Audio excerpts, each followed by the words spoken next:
Hi friends, welcome to Origin Fertility and IVF. I am doctor Rashmi Sharma. आज मैं अपने मन की बात बताऊंगी कि कुछ पेशेंट्स जब IVF फेलियर हो जाता है तो इतने निराश, इतने परेशान हो जाते हैं। क्या ज़िंदगी में बच्चा होना इतना ज़रूरी है कि हम बाकी जो ब्लेसिंग्स हैं हमारी लाइफ में हम उन्हें भूल जाएं, हम उनको कोई महत्व ही ना दें? तो मैं ऐसा सोचती हूँ और मैं अपने पेशेंट से भी बहुत बार ऐसे कहती हूँ कि हमारी ज़िंदगी में 3 बहुत इम्पॉर्टेंट चीज़ हैं। अगर वो 3 चीज़ें हमारे पास हैं तो हमें किसी और चीज़ के लिए चिंता करने की ज़रूरत नहीं है। और वो 3 चीज़ों में सबसे ऊपर आता है आपका स्वास्थ्य, आपकी हेल्थ। तो मैं पूछती हूँ पेशेंट से कि क्या कोई आपको ऐसी बीमारी है जिससे आप बहुत दर्द में रहते हो, आप बहुत परेशान हो, आपके 50 ऑपरेशन हो चुके हैं? नहीं, अगर कोई ऐसी बीमारी नहीं है, क्योंकि देखिए हमारी प्रैक्टिस में हर तीसरा चौथा मरीज़ जो हमारी टेबल पे सामने बैठता है वो किसी न किसी भयंकर बीमारी से जूझ रहा होता है। कभी एंडोमेट्रोसिस होती है, कभी ट्यूबरक्लोसिस होती है, कभी बहुत सारे दर्द होते हैं, कभी कभी बहुत ऑपरेशन हो चुके होते हैं।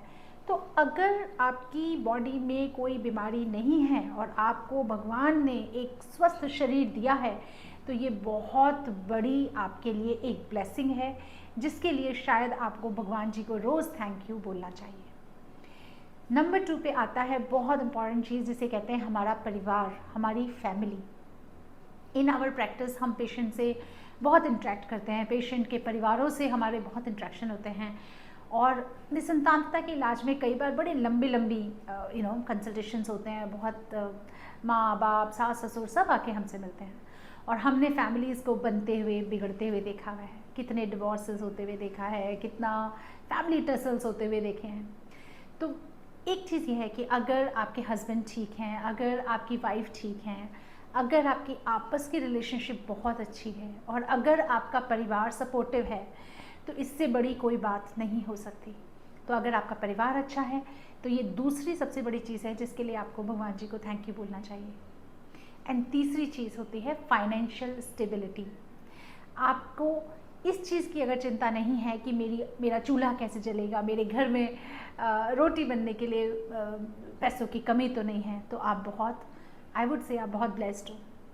बिलीव मी, इतने पेशेंट्स होते हैं जो बहुत बहुत लो सोशो इकोनॉमिक स्टेटस से आते हैं। कई बार आप विश्वास नहीं करोगे, मेरे पास एक पेशेंट आए एक बार, वो पूरा सिक्कों का थैला लेके, उन्होंने कैसे कैसे करके वो सिक्के इकट्ठे करे होंगे। ऐसे ही कितने सारे पेशेंट्स होते हैं जो अपनी कितनी जमा पूंजी इकट्ठा करके इलाज करवाते हैं और उनको चिंता रहती है, अगर वो काम छोड़ छोड़ के आ रहे हैं, सरकारी अस्पताल में भी धक्के खा रहे हैं तो दिहाड़ी की चिंता रहती है। तो अगर किसी के पास एक ठीक ठाक सी नौकरी है, उसको फाइनेंशियल बहुत ज़्यादा टेंशन नहीं है, उसके घर में चूल्हा बंद होने की नौबत नहीं है, तो डोंट यू थिंक ये भी एक बहुत बड़ी चीज़ है जिसके लिए शायद हमें भगवान जी को उठ के थैंक यू बोलना चाहिए रोज़।